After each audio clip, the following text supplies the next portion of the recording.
सबरी की कथा आप लोग सुनिए ध्यान से। सबरी एक नीच कुल परिवार में पैदा हुई, भेलन सी भेलन, जिसे गांव में लोग कहते हैं मुसहरी। मुसहरा जानते हो? मुसहरा जो पत्तल बनाते हैं। इसी खानदान में भेलन पैदा हुई और जब पैदा हुई छोटी सी बच्ची थी, करीब 10 साल की। उसके घर वाले ने अपनी बिरादरी के एक घर पर खोज करके और शादी की तैयारी करनी है। और जिस दिन बारात आनी थी सबरी की, उस दिन उसकी माँ जो है सबरी को लेकर के उसके बाल को संभाल रही थी, कंघा कर रही थी, मेकअप कर रही थी। आप देख लीजिए आज से मेकअप कर रही थी। तो उधर शादी की तैयारी हो रही है और सारे जीव जो है पशु पक्षी सब ले आ करके एक रूम में बंद किए जा रहे। क्योंकि बारात आएगी तो बारात को बरातियों के खाने पीने के लिए वो व्यवस्था बनाई जाती है। जैसे आजकल बकरे काटते हैं या क्या क्या जीव जैसा करते हैं, भोजन सामग्री के लिए जीव और पक्षी जो है बंद किए जा रहे थे। तो सबरी ने कहा, माँ आज तो बहुत प्रसन्न है, अब मेरे बालों को बहुत अच्छी सी संवार रही हो और ये जो जीव बंद करके आ रहे हैं और रूम बंद किए जा रहे हैं, इसका क्या कारण है? क्या कारण? तो सबरी की माँ ने कहा, बेटी आज तुम्हारी शादी है, आज तुम्हारी शादी होगी और तुम्हारी शादी में जो बाराती लोग आएंगे उन बारातियों को भोजन के रूप में इनको दिया जाएगा। सबरी ने कहा कि माँ मेरे शादी में और इतने सारे जीव मारे जाएंगे, इनकी हत्या होगी और यही बाराती लोग भोजन करेंगे तो बड़ा पाप होगा। बोली, बेटा अपने लोगों में यही सब चलता है, बाराती सेवा के लिए, चाकरी के लिए यही सब किया जाएगा। सबरी के मन में एक ऐसा एक उमंग आया, उसने कहा मेरे लिए मेरी शादी के लिए इतने जीव मारे जाएंगे, इसलिए मैं शादी ही नहीं करूंगा और जब मेरी शादी नहीं होगी तो जीव बच जाएंगे। उसने क्या किया कि अपनी माँ के हाथों को झटक करके और सबरी खड़ी हो गई। सबरी खड़ी हो गई और तुरंत जाती है उस रूम को खोल देती जिसमें जीव जो है बंद पड़े। और जब पशु पक्षी जैसे हिरण हुआ, मृग हुआ, ये सब बंद करके लाए गए और जब उन घरों को खोल दिया तो सब जीव जो है अपना जान बचा करके भागे और उन जीवों के साथ में सबरी भी अपना घर छोड़ करके भाग जाती, निकल गई बाहर। ना तो मेरी शादी होगी ना तो जीव मारे जाएंगे, मैं शादी ही नहीं करूंगी। इस प्रकार से भागते भागते जाती है और बहुत दूर निकल जाती है और एक आश्रम में पहुंचती है जहाँ जैसे भगवान जी का मंदिर था और वहाँ आश्रम में संत महात्मा लोग रहा करते थे। संत महात्माओं के साथ में पास गई और कहने लगी, प्रभु मेरी ऐसी ऐसी एक कहानी है, अब मैं आपके आश्रम में रहना चाहती हूँ, मुझे अपने शरण में ले लीजिए और हम भगवान की सेवा करेंगे और आप लोगों के साथ में भगवान की मदद करें। महात्माओं ने कहा, सब तो बहुत अच्छी बात है, आ जाओ। लेकिन जब सबरी का नाम पूछा गया और उसकी जाति पूछी गई, उसने बताया कि मेरा नाम सबरी है और मैं कुल भी यौन में पैदा हुई हूँ, अब मैं इस जात की हूँ। तो ब्राह्मणों ने, गुरु जी ने उनको तिरस्कार कर दिया, मैं आपकी बिरादरी का मैं अपने मंदिर में प्रवेश नहीं करने दूंगा। सबरी जाती है 1 से 2, 2 से 4, 4 से 6, ऐसे ऐसे सारे आश्रमों में जाती है, लेकिन सबरी को कहीं आश्रय मिला नहीं। जब आश्रय नहीं मिला तो सबरी जो है बहुत मजबूर हो जाती है। जाते जाते एक आश्रम पड़ता है जो मतंग ऋषि का आश्रम था और वो बिल्कुल थक चुकी थी। मतंग ऋषि के आश्रम में जाती है और यही बात जो संत महात्माओं से कहती है कि प्रभु मुझे अपने यहाँ रख लीजिए, मैं भगवान की सेवा करूंगी, मैं इन लोकाचार में नहीं रहूंगी। महात्माओं ने कहा ठीक है कोई बात नहीं, रह लीजिए, लेकिन बड़े गुरु जी से पूछना पड़ेगा। बड़े गुरु जी पास जब जाते हैं और संत महात्मा लोग तो बताते हैं कि उसका नाम क्या है, किस कुल योन में पैदा हुई है। इसके बाद जब लोग बताते हैं कि ये भेलन जात की है, मुसहन जात की है और इसका नाम सबरी है, तो गुरु जी ने मना कर दिया कि ये अपने आश्रम में रखने योग्य नहीं है, क्योंकि दीक्षा तब जो ब्राह्मणों को ही दिया जाता था और उन्हीं को अपने आश्रम में रखा जाता था। जब महात्मा लोग आए और सबरी बताया कि देखिए हमारे यहाँ तो कोई जगह है नहीं, गुरु जी ने मना कर दिया, लेकिन उसने प्रतिज्ञा किया कि मैं रहूंगी तो यही रहूंगी, यही बाबा की सेवा करूंगी, कोई बात नहीं, मैं बाहर ही सो जाऊंगी, मैं बाहर ही सो जाऊंगी, लेकिन मैं रहूंगी तो यही रहूंगी। अंत में क्या हुआ, वो नित्य क्रिया जो है वो महात्माओं का सबरी जो है बड़े ध्यान से देखने लगे।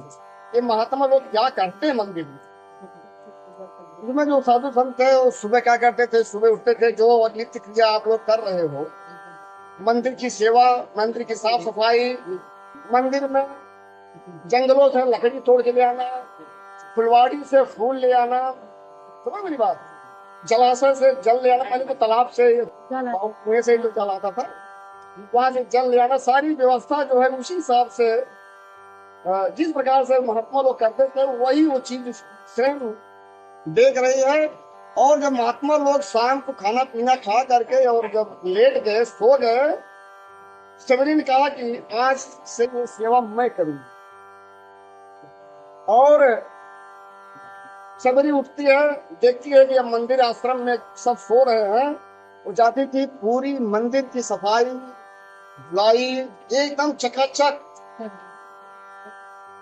और जंगल से लकड़ी ले आना, फूल वारी से फूल ले आना, सारी व्यवस्था बना करके एकदम जैसे आरती होने का समय होता है तो बच्चों महाराज जी आते हैं और घंटी बजा करके आरती कर देते हैं, सेम पोजीशन और डेली बना देती। और जब सुबह होता था महाराज लोग उठते थे तो कहते थे अरे यार मंदिर की सफाई कौन किया, मंदिर का देख रेख कौन किया, धुलाई कौन किया, मंदिर में लकड़ी कौन ले आया, मंदिर में फूल कौन ले आया, ये सब जो है व्यवस्था डेली। और सब बड़े आश्चर्य पड़ गए कि हम लोग डेली करते थे, आज ये सब कौन करता है, रख रहा है। तो ये चीज जो है सभी महात्मा लोग जा करके बड़े संत जी के पास जाते हैं, कहते हैं प्रभु मंदिर में तो ये सारी व्यवस्थाएं जो है डेली हो रहा है, कि कौन करता है हम लोग समझ नहीं पाएगा। मतंग ऋषि ने कहा कि एक काम करिए, 2 जनों की ड्यूटी लगा दिया कि आप दोनों जो है रात भर जगेंगे और देखो कि ये सफाई और एक सारा कर्म जो है, सारा काम जो है कौन करता है। तो ऋषि महात्माओं को लगा दिया ड्यूटी, वो भोजन किए, भोजन करने के बाद छिप करके देख रहे हैं कि आज कौन आता है। और जब सब सो गए, समझ के सबरी सो गए, जब महात्मा लोग सो गए, महात्मा सबरी उसी ढंग से जैसे रोज करती थी उसी प्रकार से आती है, मंदिर की धुलाई सफाई सारी व्यवस्था, पुराना माला फूल सब उतारना, नया माला फूल सब पूरी व्यवस्था बना के। और जब सबरी जाने लगी तो दोनों महात्मा जो है सबरी को पकड़ लें। जब सबरी को पकड़ लेते हैं तो सबरी को पकड़ लेने के बाद में सबरी बहुत चिल्लाती है, रोती है, प्रभु मुझसे जो गलती हुई, वो जो अपराध हुआ हो तो आप क्षमा कर दीजिए, मुझे कोई दंड मत दीजिए, अगर आप लोगों की पसंद नहीं है कोई बात नहीं, मैं यहाँ पे चली जाऊंगी। लेकिन महात्माओं ने कहा कि नहीं, हमारे बड़े गुरु जी के पास आपको चलना पड़ेगा और ये सारी व्यवस्था जो आप कर रहे हो सब उनको बताना पड़ेगा। और जब सुबह होने के बाद जब महात्मा मतंग ऋषि के पास जाती है सबरी को लेकर के, महात्मा लोग सबरी पहचान जाती है, वाह ये तो वही है, वही सुनता है जो हमारे पास आई थी और आश्रम में रहने के लिए कह रही थी, ये इसकी ये सारी क्रियाएं हैं, सारी कर्म जो काम कर रही है सारा इसकी व्यवस्था है। तो मतंग ऋषि जो है समझ गए कि वास्तव में संत नहीं, ये संता है। क्या है? संता। हाँ, अब मोई बा भरोस हनुमंता, अब बिन हरि कृपा मिले ही नहीं संत। देखिए संत और संता में बहुत अंतर है, संता भी है इसी प्रकार से, मतलब पूरे अपने जीवन काल का भगवान के ऊपर अर्पण कर देना ही क्षमता। तो मतंग ऋषि ने कहा कि ठीक है, आज से तुम मेरी बेटी के रूप में इस मंदिर में आश्रय आपको मिल रहा है। उसी दिन से सबरी उस मंदिर में रहने लगी। और जब बहुत सालों के बाद मतंग ऋषि का प्राणांत होने का हुआ, सभी संत महात्मा बोले तो लोगों को मालूम हो जाता था कि मेरे मृत्यु कितने बजे और कितने दिन में कब होगी, सब पता होता था। और जब प्राणांत का समय आया तो सारे सबको बुलाया, और सबको बुलाने के बाद मैं सबको बता दिया कि आज मेरा प्राणांत होने जा रहा है, आप लोग देख ले। सबरी आई, सबरी जो है महात्मा जी के पास में, मतंग ऋषि के पास में बैठ गई और रोने लगी, प्रभु आज तो आप जा रहे हैं, लेकिन मेरे लिए क्या कह रहे हैं, मैं क्या करूंगी। मतंग ऋषि ने कहा कि देखिए सबरी, आज तो मेरा प्राणांत है, लेकिन तुम बाबा भगवान की सेवा करिएगा। और ये भगवान की सेवा करते करते एक समय ऐसा आएगा कि भगवान राम साक्षात चल करके तुम्हारे पास आएंगे। शबरी ने कहा प्रभु ऐसी बात, भगवान पुरुषोत्तम राम? बोले हाँ, राम की भार्या का हरण होगा और उसको खोजने के लिए राम लक्ष्मण दोनों चल करके आपके यहाँ आएंगे और आप भगवान की सेवा करते रहना। बहुत 1000 वर्ष बीत गया और यह समय उन्होंने नहीं बताया कि भगवान आएंगे कब। उन्होंने कहा एक दिन आपके पास आएंगे सबरी, आप चिंता मत करिएगा, भगवान चल करके किसी भी दिन आ सकते हैं। सबरी उसी दिन से भगवान आएंगे। कब आएंगे कोई भरोसा नहीं हो सकता, अभी आ रहे हैं, अभी थोड़ी देर में आ जाएं या आज के दिन में ही आ जाएं। इस प्रकार से भगवान की सेवा के लिए उसने फुलवाड़ियों से फूल ले जाती थी और जिस रास्ते से मंदिर का रास्ता था, जैसे यहाँ से अपने गली में रोड से पूरा माला फूल से सजा देती थी। आज मेरे प्रभु आ रहे हैं, आएंगे, हमारे को दर्शन देंगे। ऐसे ऐसे भगवान की सेवा करते करते कई 1000 वर्ष बीत गए। सबरी भगवान में लीन, भगवान की भक्ति में लीन, भगवान की पूजा में लीन, 24 घंटे राम राम राम।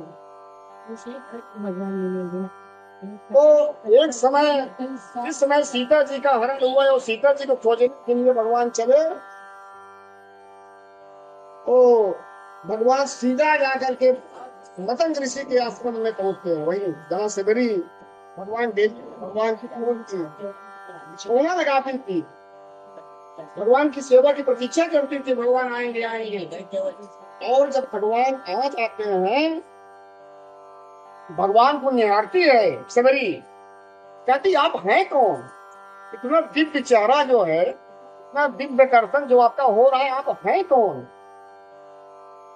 भगवान राम जो है सबरी के सामने प्रणाम करते हैं, कहते हैं माता मैं वही राम हूँ जिनकी आप प्रतीक्षा कर रहे थे वर्षों से, मैं वही राम हूँ। ये मेरा भाई लक्ष्मण है, मेरी भार्या का हरण हो चुका है और मैं आपके पास आपको दर्शन देने के लिए आया। राम की इस बात को सुनकर के सबरी की आंखों में आंसुओं की धारा, और उसी आंखों में आंसुओं की धारा से भगवान का चरण पखारी है सबरी। और उन्होंने कहा कि ठीक है सबरी, तुम्हारा मोक्ष हो जाएगा, तुम चिंता मत करो। उसके बाद में भगवान की सेवा के लिए फल लाती थी, उसको चख करके सबरी रखती थी। जो मीठा फल होता था उसको चिख करके और एक साथ में रख देती थी, जो खट्टा होता था, अमेला होता था, उसको फेंक देती थी। ये भगवान को अच्छा नहीं लगेगा, ये बढ़िया मीठे फल है, भगवान इसका भोग लगाएंगे, इसको भगवान प्रसाद करेंगे। और सोचिए प्रेम के वजह से, प्रेम की भाव में बह करके भगवान सबरी की झूठी बेर को खाए। अरे मुंह से काट करके जैसे जामुन है, बेर है, भगवान की आप किसी भोज पदार्थ को खाएंगे और खा करके उसको रख देंगे तो उसको क्या मानेंगे?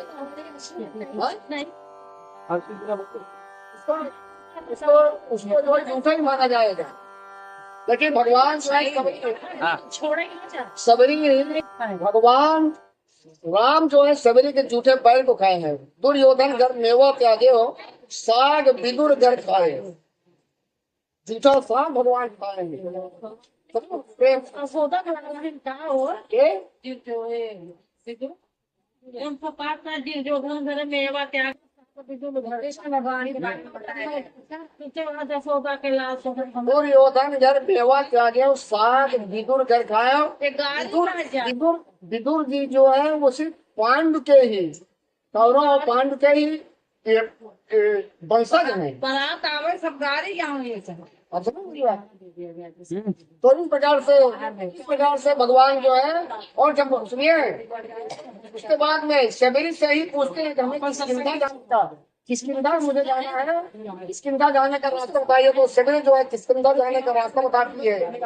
और जब राम जाने लगे, सुनिए जब राम जाने लगे तो शबरी ने कहा प्रभु मैं एक चीज मैं आपसे मांगना चाहती हूँ।